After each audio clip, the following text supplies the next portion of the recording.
That's good. And you know what else is good? Indiana Diecast Racing and the Death Race. Today we've got groups 13 and 14 of the first round. Kicking off 13, it's Sean DeLong from Code 3 Motorsports in Clan Vizsla, a two-timer weighing 50.7 grams. Representing Chaos Canyon, Bob LeBlanc is driving Plague, a monoposto weighing 42.1 grams. In Bazooka Gun Joe, a salt shaker weighing 47.6 grams, A-Bear from DRT3K returns to the track.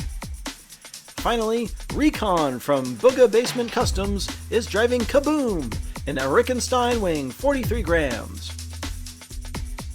Lap number 1 with Sean and Bob up front, A-Bear and Recon in the back. A quick start by the inside lane and they cleanly get in single file. Sean up on the wall and they collide. A-Bear falls off the overpass. Bob chases Sean through the triangle and they connect. Sean collides with A-Bear, who gets back on his wheels and blocks Bob to take the win? Bob tentatively takes second, Sean third, and looks like Recon has stalled in turn 3. The judges are huddling as we go to replay to discuss that finish. Sean gets in front early and nearly rolls himself entering turn 3. A-Bear gets pushed over the edge, ricochets off one of the buildings down below, and winds up on his roof, smack in the middle of the final straight. Sean and Bob get loose, and in reverse, Sean connects with A-Bear, tossing him right side up just in time to block Bob and cross the line to win. Judges are saying A-Bear crossed the finish line on track, so he has been awarded the win. A-Bear takes the early lead in a slightly less than conventional way. A-Bear takes the pole for lap 2 with Sean on the outside. A-Bear and Sean are even into 1 and A-Bear takes the lead. A-Bear pulls away while Sean wobbles in turn 3. A more conventional lap for sure. A-Bear wins, Sean second, Bob LeBlanc third, and Recon fourth. A-Bear outguns Sean for the initial lead, and this time Sean has no answer for it. A-Bear extends his lead to 3 over both Sean and Bob.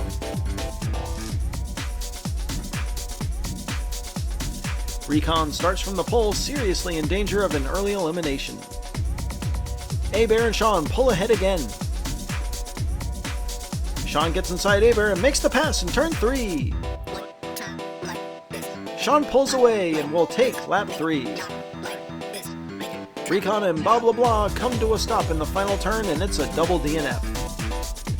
Following A-Bear out of the gate, Sean catches him between turns 2 and 3, and this time he's the class of the field.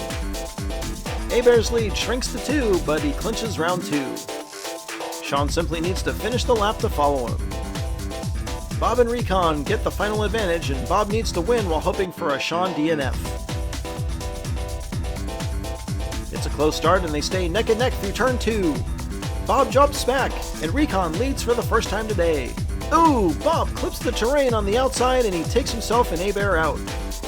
Sean spins violently and Recon will claim a win on an otherwise disappointing competition.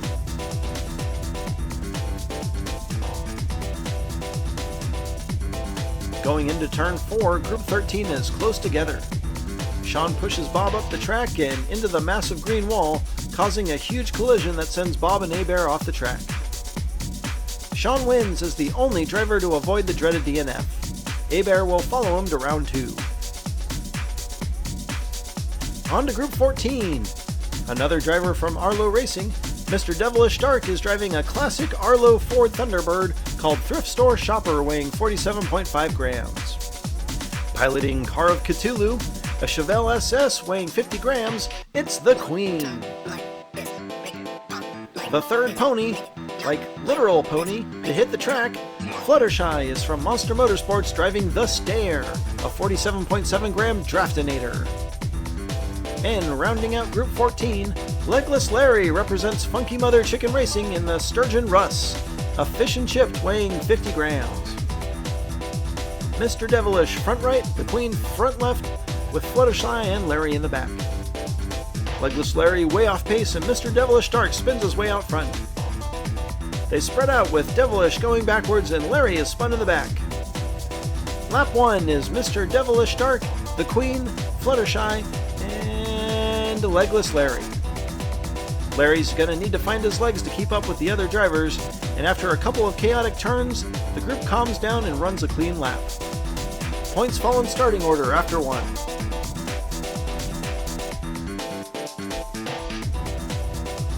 Fluttershy takes the pole for lap 2 with Mr. Devilish on the outside and Larry and Queen in the back. Another slow start for Larry, and again Devilish is out front. There's single file. The Queen slides, and Fluttershy makes a pass on the outside. Mr. Devilish Dark takes advantage of his 2 front row starts, taking back-to-back wins. Fluttershy is second, the Queen third, and Legless Larry continues to live up to his name. Mr. Devilish rolls with the early lead, and when the Queen slides, Fluttershy is right there to make the pass. MDD extends his lead to 3 over the Queen and Fluttershy. While he's finished both laps, Larry's going to need more than 1 point per lap to get in this fight. Legless Larry will get his chance from the pole with Fluttershy on the outside and the Queen and Devilish in the back. The outside lane with a clear speed advantage, and this one appears to be all pony. Mr. Dark is right on her tail but not finding a way around. A fast lap 3 is Fluttershy, Devilish, and oh no, we've got a double DNF as the Queen is on her roof and Larry is stuck behind her. Legless Larry just can't match the speed of Fluttershy and Devilish, and I think that's going to do it for him. Mr. Devilish Dark clinches a spot in round 2, and with that win, Fluttershy only needs to complete the final lap to move on as well. The Queen assumes the pole, and she needs a win coupled with a wrecked pony to tie for second. She gets a great push from Devilish as Larry holds up Fluttershy. Mr. Devilish with the overtake on the overpass and flies to his 3rd lap victory. The Queen is second, ooh, and Fluttershy just passes Larry for 3rd. Well, it was a long shot for the Queen in any case, and Mr. Devilish Dark seals the deal with a great pass. That guy's another great contender for sure. Mr. Devilish trounces Group 14 with a near-perfect score. He and Fluttershy move on. No change to the wildcard watch, but man, I'm looking forward to sorting these guys out. Congratulations to Sean DeLong, A-Bear, Mr. Devilish Dark, and Fluttershy. This has been Jim D for Indiana Diecast Racing. Be sure to check in next time for more slightly above mediocre diecast racing and groups 15 and 16 of the Death Race.